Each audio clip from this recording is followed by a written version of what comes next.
डेंजी एक दुखी अनाथ लड़का था जिसके निकम्मे बाप ने खुद की जान ले ली थी क्योंकि वो माफिया से लिए गए कर्ज को चुका नहीं पाया था और उसने डेंजी को पीछे अकेला छोड़ दिया ताकि वो माफिया से लिए गए बड़े कर्ज को चुका सके। असल में तो डेंजी भी जल्दी मर जाता, लेकिन उसकी दुनिया में इंसानों से ज्यादा शैतान डेविल्स पैदा होते हैं, पर इनमें से कुछ अच्छे भी होते हैं, जैसे उसका सबसे अच्छा दोस्त पोचीता, चेनसॉ डेविल, जो उसके साथ पेड़ काटता और दूसरे डेविल्स को मारकर थोड़ा बहुत पैसा कमाने में मदद करता था। लेकिन जब माफिया वालों ने डेंजी को धोखा देकर मार डाला, तब पोचीता ने अपनी कुर्बानी देकर उसे जिंदा किया और उसे चेनसॉ मैन में बदल दिया ताकि वो जिंदा रह सके और एक दिन अपनी सपनों वाली जिंदगी जी पाए। कहानी शुरू होती है जब डेंजी टोमेटो डेविल को मारकर लौट रहा था और माफिया वाला उसका हैंडलर वहां आता है। वो कहता है कि टोमेटो डेविल के हिस्से काले बाजार में अच्छे पैसे दिलाएंगे और इसके लिए वो उसे 4 लाख येन देगा। डेंजी खुश हो जाता है, लेकिन वो बूढ़ा कमीना उसमें से कर्ज की किश्त और बाकी काटकर सिर्फ 70,000 येन पकड़ा देता है। फिर जब डेंजी अपने बिल और बाकी उधार चुका देता है तो उसके पास सिर्फ 1800 येन बचते हैं, जो पूरे महीने का खर्चा होने वाला था। रात को अपने टूटी फूटी झोपड़े जैसे घर में डेंजी और पोचीता सिर्फ एक स्लाइस ब्रेड खाकर गुजारा करते हैं। डेंजी कहता है कि आम लोग ब्रेड पर जैम या बटर लगाकर खाते हैं, लेकिन वो अफोर्ड नहीं कर सकता।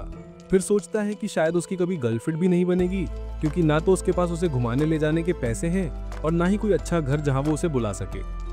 खिड़की से बाहर देखते हुए वो कहता है कि कम से कम मरने से पहले एक बार औरत के साथ सोना चाहता हूँ। बारिश उसे उस दिन की याद दिलाती है जब उसकी जिंदगी बदल गई थी। उसके बाप ने खुदकुशी करके माफिया से भागने की कोशिश की थी और वो बूढ़ा हरामी डेंजी से बोला कि कल सुबह तक 7 लाख येन लेकर आना, वरना जान से मार दूंगा। उसी वक्त डेंजी ने पहली बार पोचीता को देखा, जो एक छोटे कुत्ते जैसे चेनसॉ डेविल की शक्ल में था। डेंजी डर गया था और सोच रहा था कि वैसे भी मरना है तो डेविल से ही सही, पर फिर उसने देखा कि पोचीता खुद घायल है। वो अपने बाप की मौत के बाद और एक मौत नहीं देख पाया। उसने पोचीता को अपना खून पिलाया ताकि वो जिंदा रहे।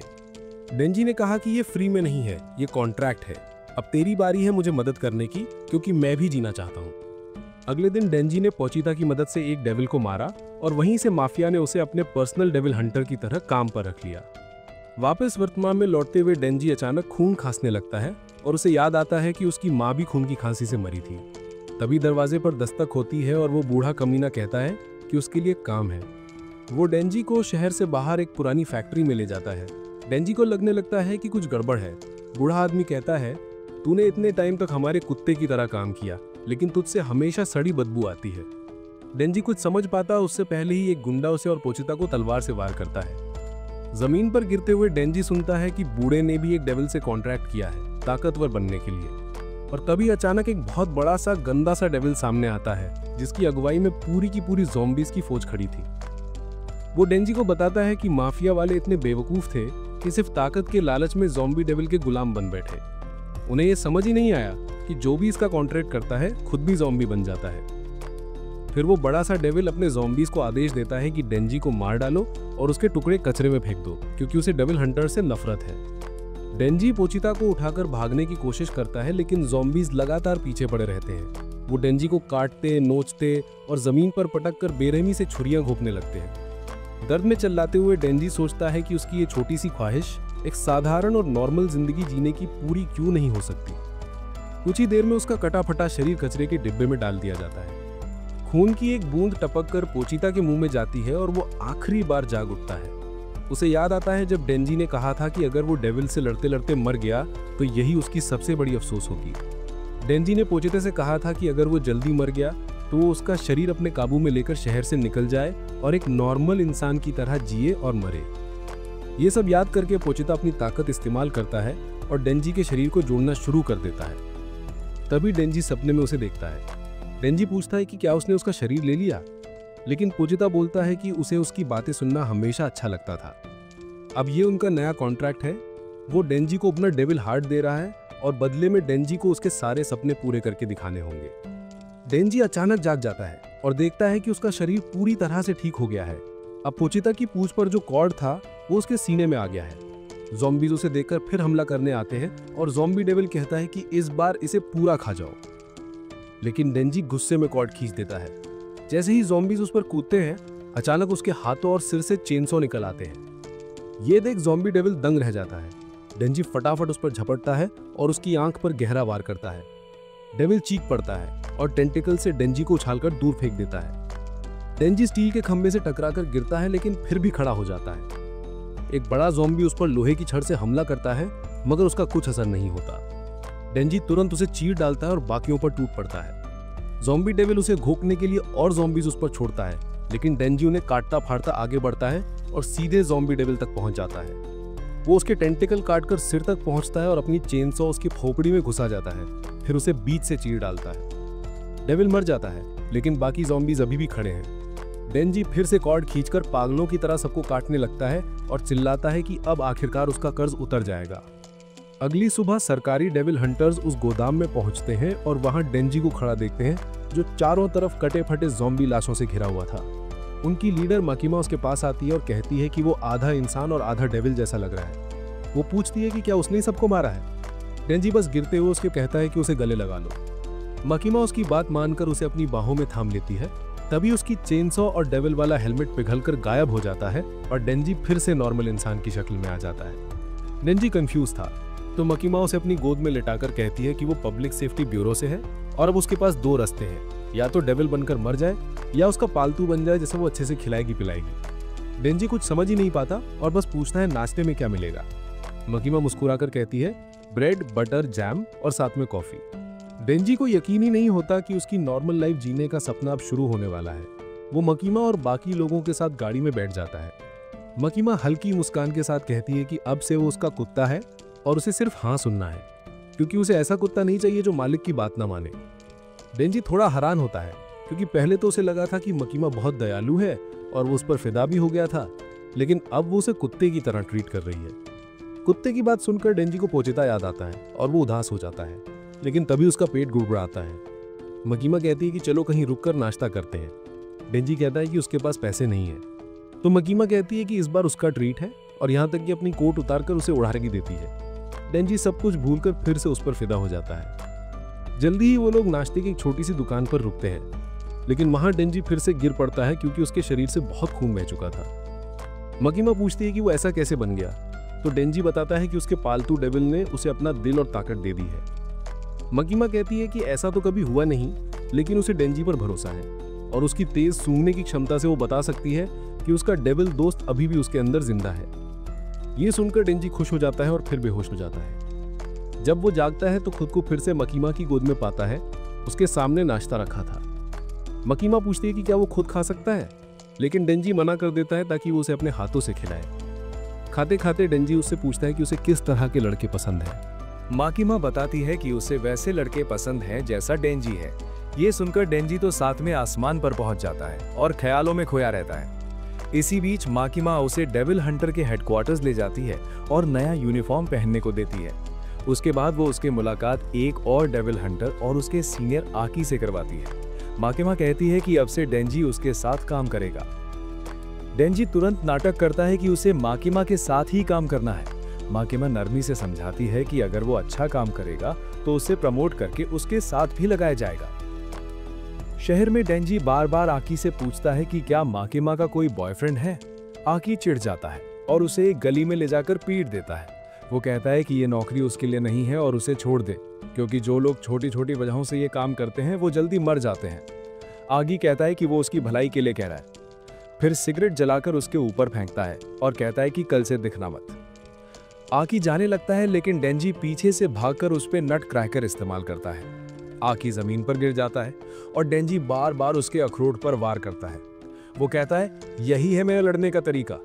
उसे डेविल से लड़ने की परवाह नहीं, वो तो बस इसलिए आया है क्योंकि माकीमा यहाँ है और अगर उसे रोज अच्छा खाना मिल जाए तो इसके लिए वो मरने को भी तैयार है।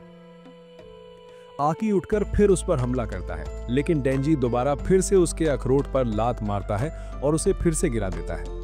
बाद में वो दोनों हेडक्वार्टर्स पहुंचते हैं और कहते हैं कि ये साथ काम नहीं कर सकते, लेकिन माकीमा फिर भी डेंजी को आकी की टीम में डाल देती है और कहती है कि ये स्क्वाड तो हमेशा से अजीब लोगों के लिए ही बनाया गया है। वो डेंजी को साफ चेतावनी देती है कि अगर उसने नौकरी छोड़ी या भागने की कोशिश की तो उसे अपराधी मानकर तुरंत मार दिया जाएगा। आखिर में आकी को ही कहा जाता है कि वो डेंजी को अपने घर में रखे। अगले दिन डेंजी आकी के घर में हर तरह की चीजें ब्रेड पर लगाकर खाता है और पूरा रायता फैला देता है। लेकिन फिर भी उसे लगता है कि उसकी सपनों वाली लाइफ अब शुरू हो रही है। आकी गुस्से को दबाकर उसे घर से निकालता नहीं। जल्दी ही उन्हें एक मिशन मिलता है, एक फींड यानी कि डेविल जो इंसानी शरीर पर कब्जा कर लेता है, उसे खत्म करने का। डेंजी पूछता है कि क्या वो खुद भी फींड है। आकी कहता है नहीं, क्योंकि फींड्स की शक्ल इंसानों जैसी नहीं होती। वो लोग एक कमरे में पहुंचते हैं जहां एक फींड चिड़िया खा रहा होता है। आकी कहता है कि डेंजी ट्रांसफॉर्म होकर उसे मारे, लेकिन डेंजी कुल्हाड़ी से जल्दी काम तमाम कर देता है।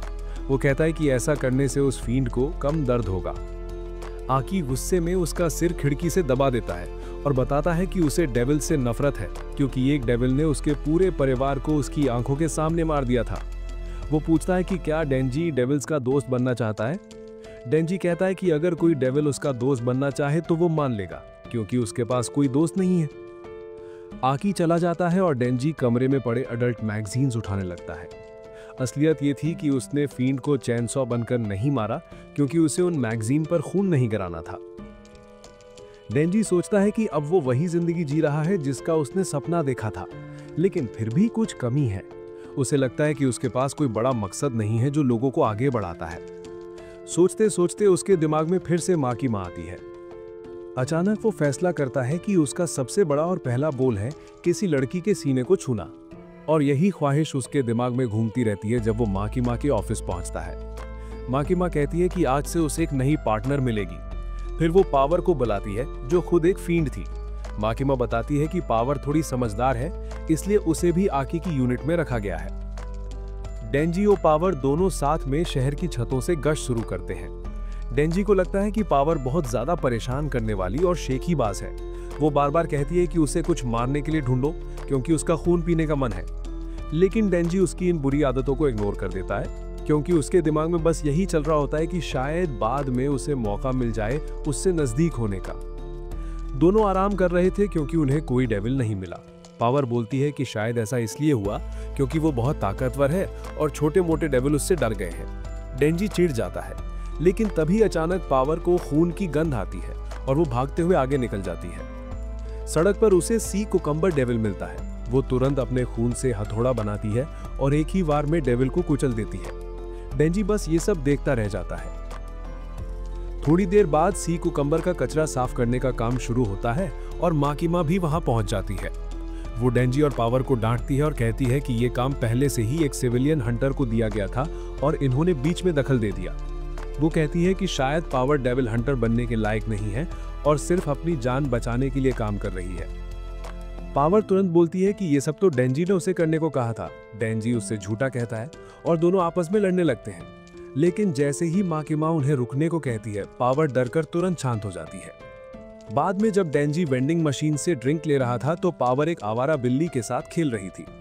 वो अचानक बताती है कि वो सिर्फ बिल्लियों के साथ ही घुल मिल सकती है। फींड बनने से पहले वो एक ताकतवर डेविल थी और इंसानों से नफरत करती थी, लेकिन अब उसे डेविल से भी नफरत है क्योंकि एक डेविल ने उसकी पालतू बिल्ली म्यावी को अगवा कर लिया। पावर कहती है कि वो अपनी बिल्ली को वापस लाने के लिए कुछ भी कर सकती है, चाहे उसे इंसानों के साथ मिलकर काम क्यों ना करना पड़े।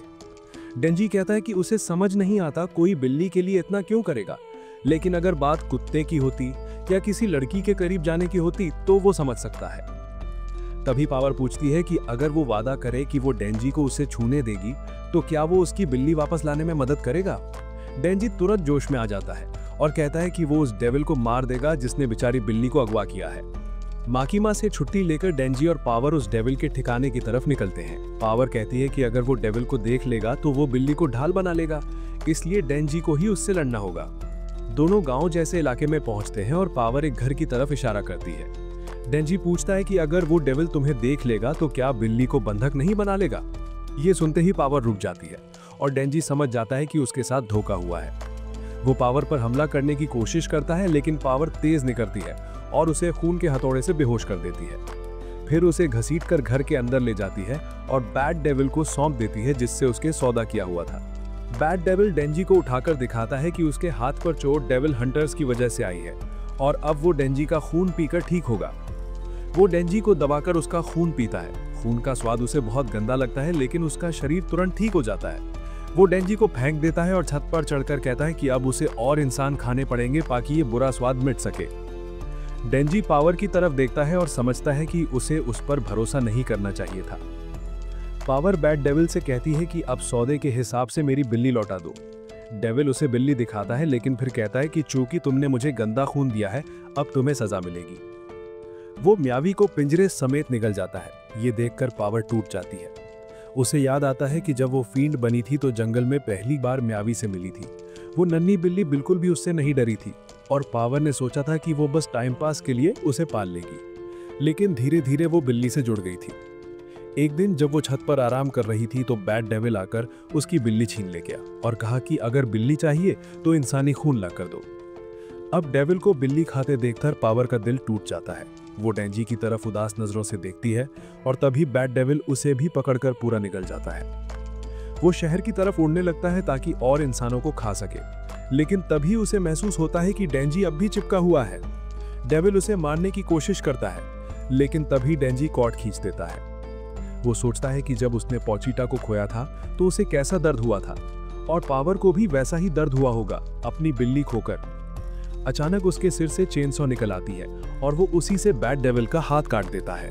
डेंजी और बैड डेविल दोनों एक बिल्डिंग पर गिर जाते हैं। वहाँ एक ऑफिस वाली लड़की डरी हुई होती है। डेंजी उससे बोलता है कि भाग जा वरना तू खाई जाएगी। फिर वो सीधा बैड डेविल पर चार्ज मार देता है और उससे रोड पर घसीट के नीचे गिरा देता है और लगातार अटैक करता है। साथ ही वो आसपास के लोगों को भी चिल्लाता है कि भाग जाओ। ये देख के बैड डेविल सोचता है ये उसकी कमजोरी बन सकती है। वो एक कार उठाता है जिसमें एक आदमी भी बैठे होता है और सीधा डेंजी पर फेंक देता है। डेंजी तुरंत अपनी हाथ वाली चेनसॉ हटा लेता है और कार को पकड़ लेता है। बैड डेविल हंस के पूछता है, तू क्यों इंसानों की जान बचाने में अपनी ताकत बर्बाद कर रहा है? डेंजी कहता है, मुझे इंसानों से कोई मतलब ही नहीं। फिर वो कार वापस उसी पर फेंक देता है। कार के अंदर वाला आदमी मुश्किल से कूद के बच जाता है और कार सीधा बैड डेविल के सिर पे लग के ब्लास्ट हो जाती है और उसके सिर में आग लग जाती है। ये देख के बैड डेविल और गुस्सा हो जाता है और अपना सबसे पावरफुल अटैक करता है। बहुत सारा हवा खींचता है और एक अल्ट्रासोनिक कैनन निकालता है। उस आवाज का धमाका इतना पावरफुल था कि एक बिल्डिंग ही टूट जाती है। बैड डेविल सोचता है कि अब डेंजी मर गया होगा, इसलिए वो इंसान को खाने के लिए उठाता है, लेकिन डेंजी अभी जिंदा होता है। वो अपना कॉर्ड खींचता है और चेनसॉ घूमने लगती है। बैड डेविल शॉक होकर कहता है, तू अभी तक जिंदा कैसे है?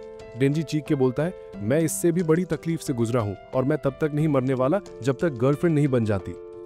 बैड डेविल उसकी इंटेंसिटी देख के घबरा जाता है। वो इंसान को छोड़ देता है और डेंजी को रोकने के लिए एक बड़ा पत्थर फेंकता है, लेकिन डेंजी उस पत्थर को बीच से काट देता है और सीधा उसके ऊपर चार्ज करके उसकी दूसरी आर्म भी काट देता है। फिर उससे बिल्डिंग में दे मार के उसका पेट फाड़ देता है और उसकी आंतें बाहर गिर जाती है। जल्दी ही पावर अपनी आंख खोलती है और डेंजी की बाहों में होती है। उसके हाथ में म्याऊ का केज होता है जो वो जोर से पकड़े होती है। पावर पूछती है, तूने मुझे क्यों बचाया जब मैंने तुझे मरने की कोशिश की थी? डेंजी कुछ बोलता ही है तब पावर उसे इडियट बोलती है और कहती है कि अपना प्रॉमिस याद रखो, अब तू टच कर सकता है। डेंजी खुशी से पागल हो जाता है और चीयर करने लगता है, लेकिन तभी अचानक उसका एक हाथ कट जाता है। एक बड़ा सा वर्म जैसा डेविल आता है और उसका कटा हुआ हाथ खा जाता है। डेंजी हैरान होकर देखता रह जाता है। वो पावर से पूछता है, तू लड़ पाएगी? पावर कहती है, मैं तो हिल भी नहीं सकती। वो कहती है, तू म्याऊ को लेके भाग जा, लेकिन डेंजी डिसाइड करता है कि वो लड़ाएगा। वो कॉर्ड खींचता है पर बस एक छोटी सी चेनसॉ उसके सिर से निकलती है क्योंकि उसने बहुत खून खो दिया है। वो वर्म डेविल के पास जाता है। वर्म डेविल कहती है कि बैड डेविल मेरा बॉयफ्रेंड था और तुझसे मुझे छेड़छाड़ नहीं है। तू क्यूट लग रहा है इसलिए तुझे छोड़ती हूँ, लेकिन मैं लड़की और कैट को मार दूंगी। ये सुन के डेंजी को गुस्सा आ जाता है और कहता है कि मेरा रिवॉर्ड कोई छीन नहीं सकता। वर्म डेविल उस पर टेंटिकल से अटैक करती है। डेंजी डॉज करता है, इधर उधर जंप करता है, लेकिन वो उसे पकड़ के एक बिल्डिंग में फेंक देती है। डेंजी लगातार उसके अटैक से बचने की कोशिश करता है। फिर एक चांस मिलते ही वो वर्म डेविल के पास पहुंचता है और उसको मुक्का मार देता है, लेकिन वर्म डेविल फिर से उसे झटका मार के दूर फेंक देती है। वो कहती है, मुझे यकीन नहीं होता मेरा बॉयफ्रेंड तेरे जैसे कमजोर से हारा, तू अभी मरने वाला है। डेंजी चीख के बोलता है, मैं तब तक नहीं मरने वाला जब तक अपनी हाथ मेलन पर नहीं रख लेता। वर्म डेविल उसके ड्रीम को पैथेटिक बोलती है। ये सुन के डेंजी को और गुस्सा आ जाता है। उसे याद आता है सब लोग उसके सपने को पैथेटिक कहते थे। ये सोच के वो और ज्यादा होशियार और गुस्से में डेविल पर चार्ज करता है। वो ऊपर चढ़ जाता है और अपनी छोटी चेनसॉ से उसको कट करता है। वो चीखता है, मेरा ड्रीम भी उतना ही बड़ा है जितना किसी का रिवेंज या अपने फैमिली को बचाने का सपना होता है। अगर तू मुझसे हार गई तो तेरा ह्यूमंस को खाने का सपना मेरे सपने से नीचे है। वर्म डेविल उस पर टेंटिकल से और अटैक करती है।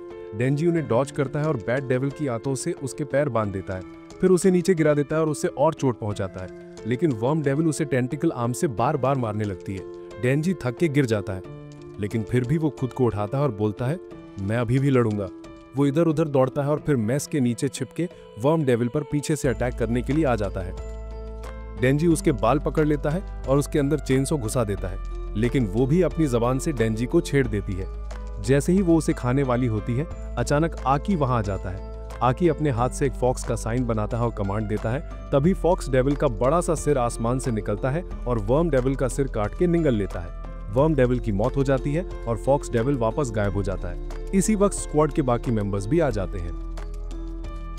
आकी नई टीम मेंबर्स को बोलता है कि सिविलियंस को इवैक्यूएट कराओ और अपनी पार्टनर हिमेनो से कहता है कि बाकी के डेविल्स पर नजर रखो। उसके बाद वो डेंजी को हॉस्पिटल ले जाता है, जहां डेंजी थोड़ी देर में होश में आ जाता है, बिल्कुल फिट हो जाता है। उसका कटा हुआ हाथ भी ब्लड ट्रांसफ्यूजन के बाद वापस जोड़ दिया गया होता है। आकी उसके लिए एप्पल्स छील रहा होता है और कहता है कि तू सच में एक डेविल जैसे है। डेंजी बोलता है कि वो भी एक डेविल से दोस्ती कर रहा था। आकी उसे बेवकूफ बोलता है और समझाता है कि डेविल हंटर्स डेविल्स के साथ कॉन्ट्रैक्ट करके उनकी पावर यूज करते हैं। उसका कॉन्ट्रैक्ट फॉक्स डेविल से है, जो हर बार हेल्प करने के बदले उसके बॉडी का एक पार्ट ले लेती है। इस बार उसने अपने स्किन का हिस्सा दिया था। आकी फिर डेंजी से पूछता है कि पावर ने क्या किया था, लेकिन डेंजी उसकी पोल खोलने से मना कर देता है। वो बोलता है पावर एक अच्छी लड़की है और उसका खून जो बैड डेविल के घर के बाहर था उसके बारे में भी अनजान बन जाता है। आकी उसे फिर से डेविल्स की साइड लेने का इल्जाम लगाता है, लेकिन फिर उसे याद आता है कि जिन लोगों को डेंजी ने बचाया था वो उसके लिए शुक्रिया कर रहे थे। उससे डेंजी में एक छोटी सी उम्मीद दिखाई देती है।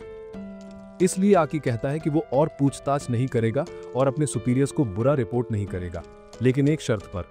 उसने बोला कि डेंजी को उसकी बातों और एडवाइस को सीरियसली फॉलो करना होगा, क्योंकि उसके अंदर ना मॉरल्स है ना दुनिया का ज्ञान। अगर वो ऐसा करेगा तो अपनी आज वाली जिंदगी को बचा पाएगा। डेंजी एग्री कर लेता है और कहता है कि शायद उसका गोल दूसरों जैसे बड़ा नहीं है, लेकिन अपने चीप ड्रीम के लिए वो बिल्कुल सीरियस है।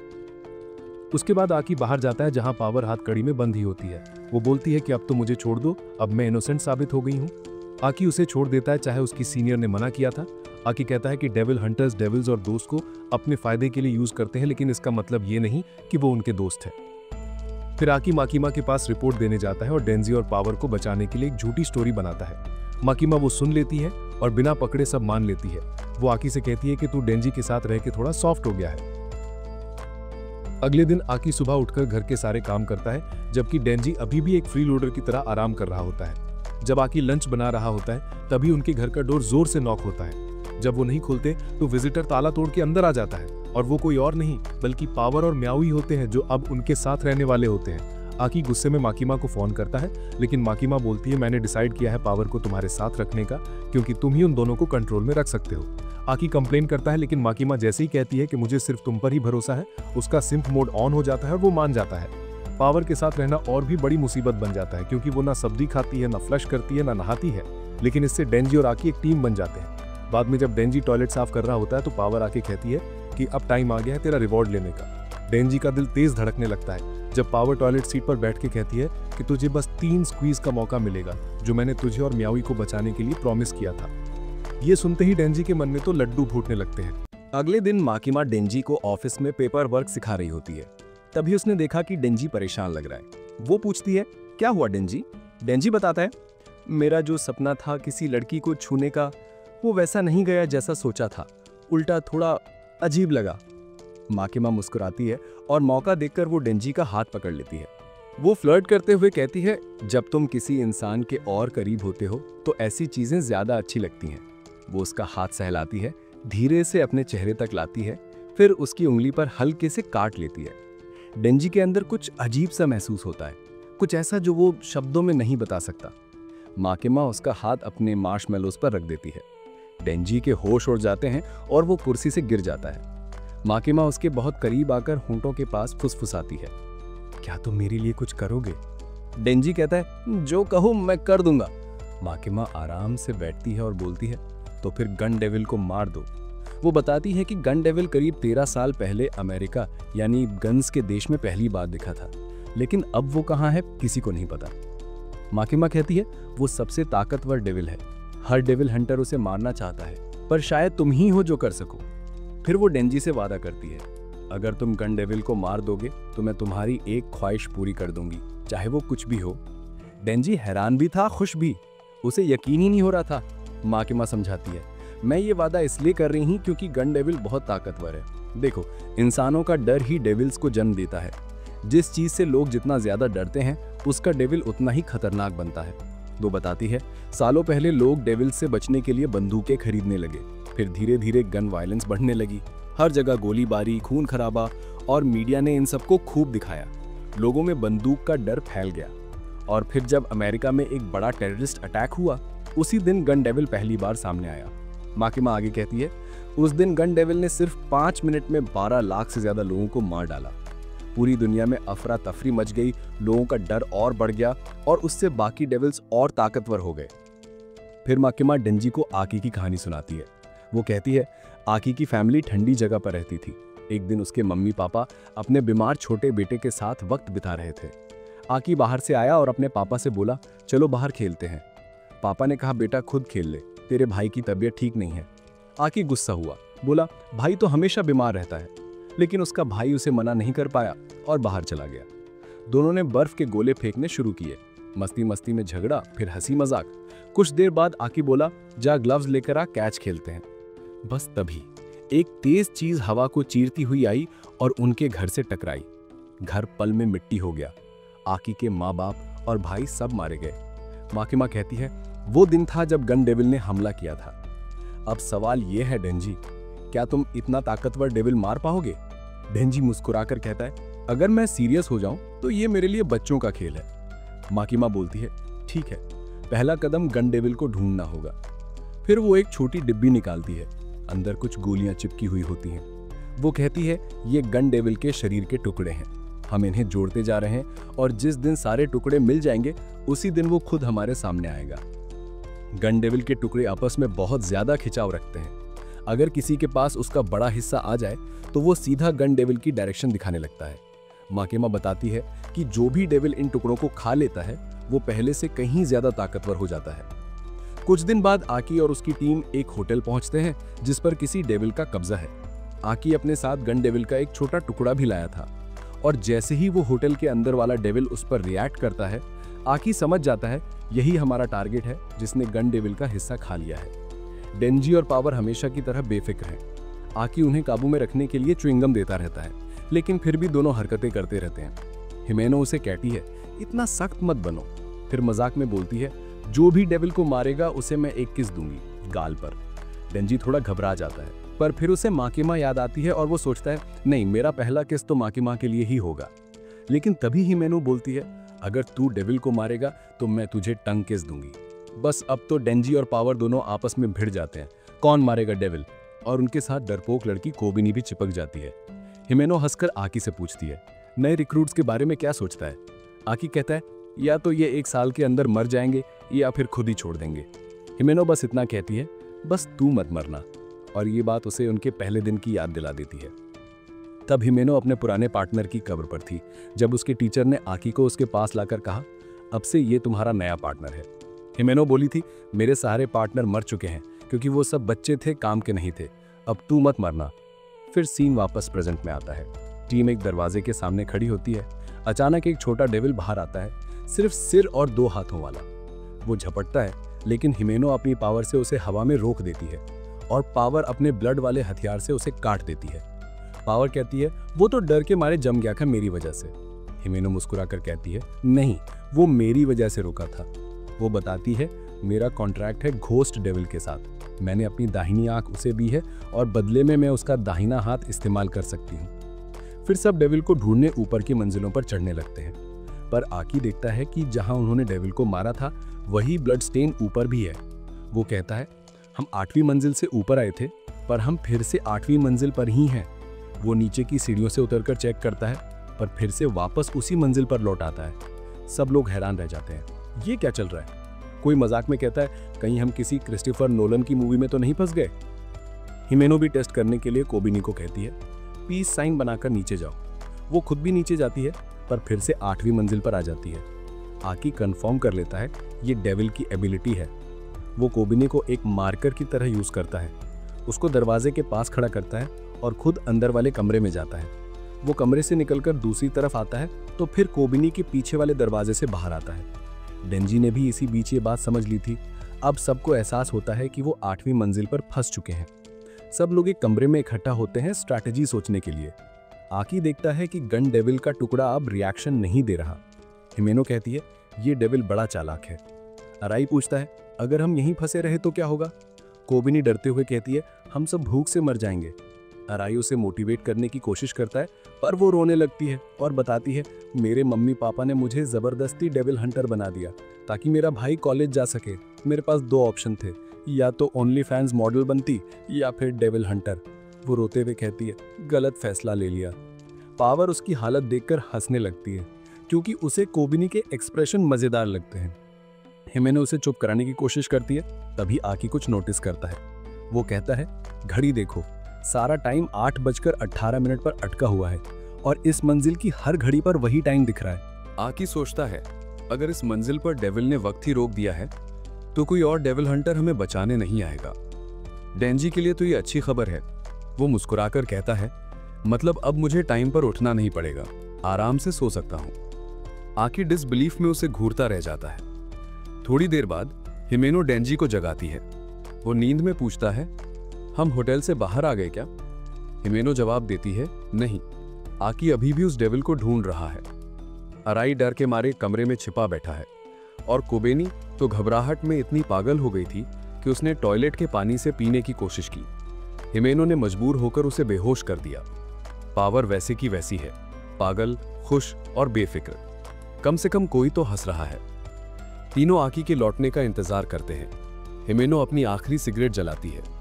डेंजी देखता है ये तो वही ब्रांड है जो आकी पीता है। हिमेनो गर्व से मुस्कुराकर कहती है हाँ, उसे स्मोकिंग करने की आदत मैंने ही लगाई थी। वो याद करती है उस दिन को जब उसने पहली बार आकी को सिगरेट ऑफर की थी। आकी ने मना कर दिया था, बोला स्मोकिंग सेहत के लिए बुरी होती है। हिमेनो ने हंसकर कहा डेविल हंटर वैसे भी ज्यादा नहीं जीते, तो ट्राई तो कर ले। लेकिन आकी बोला मैं नहीं मरने वाला, इतनी आसानी से नहीं। हिमेनो के चेहरे पर राहत थी क्योंकि वो अपने मरे हुए साथियों की याद में टूट चुकी थी। एक दिन आकी ने देखा कि मार्केट में एक औरत ने हिमेनो को थप्पड़ मारा। वो औरत हिमेनो के पुराने पार्टनर की गर्लफ्रेंड थी जो अपने गुस्से का बदला लेने आई थी। हिमेनो ने आकी से कहा कोई बात नहीं, रहने दो। लेकिन आकी के अंदर कुछ जल उठा था। वो उस औरत के पीछे गया और उसके बालों में च्युइंगम चिपका दी। जब उसने ये बात हिमेनो को बताई, वो जोर जोर से हंसने लगी। उसने आकी को डिनर पर ले गई और उससे वो बात याद दिलाई जो उसके टीचर ने कही थी। डेविल्स उनसे नहीं डरते जो सबसे ताकतवर या बहादुर हो, बल्कि उनसे डरते हैं जो सबसे पागल हो। फिर उसने आकी से कहा तू लंबा जिएगा, बहुत लंबा। आकी हंसकर बोला तू मजाक कर रही है क्या? हिमेनो ने उसे एक सिगरेट दी और बोली मेरे लिए एक बार ट्राई कर ले। आकी बोला ये मेरी पहली और आखिरी सिगरेट होगी, पर असल में वो आखिरी नहीं थी। अब वापस प्रेजेंट में आकी कमरे में आता है और कहता है हिमेनो सिगरेट मिलेगी? वो कहती है ये आखिरी है। आकी उसके होंठों से सिगरेट निकालकर खुद पीने लगता है। डेंजी घबरा जाता है, अरे ये तो इनडायरेक्ट किस हुआ। आकी झल्लाकर कहता है चुप रहे डेंजी। फिर वो बुरी खबर सुनाता है, वो डेविल जिसे पावर ने मारा था अब बड़ा हो गया है और बहुत ही डरावना। सब बाहर निकलते हैं और देखते हैं वो डेविल अब एक घिनौने ट्यूमर की तरह फैल चुका है। उसके अंदर इंसानी चेहरों जैसी धुंधली शक्लें बन रही हैं। वो डेविल बोलता है एक कॉन्ट्रैक्ट करते हैं, मुझे डेंजी को खाने दो और मैं बाकी सबको सही सलामत छोड़ दूंगा। अचानक कुबेनी कमरे से निकलती है, कांपती हुई, लेकिन हाथ में चाकू लिए। वो चिल्लाती है डेंजी तू ही खा जा उसे, नहीं तो हम मर जाएंगे, और डेंजी पर झपटती है। आकी तुरंत किक मारकर उसका चाकू गिरा देता है और हिमेनो उसे फिर से बेहोश कर देती है। हिमेनो चिल्लाती है आकी फॉक्स को बुला। आकी हाथ जोड़कर कमांड देता है लेकिन कोई जवाब नहीं आता। वो समझ जाता है हमारी रियलिटी से ये जगह कट चुकी है। हिमेनो अपना घोस्ट हैंड यूज करती है डेविल को फाड़ने की कोशिश में, लेकिन डेविल और भी बड़ा और भी घिनौना बन जाता है।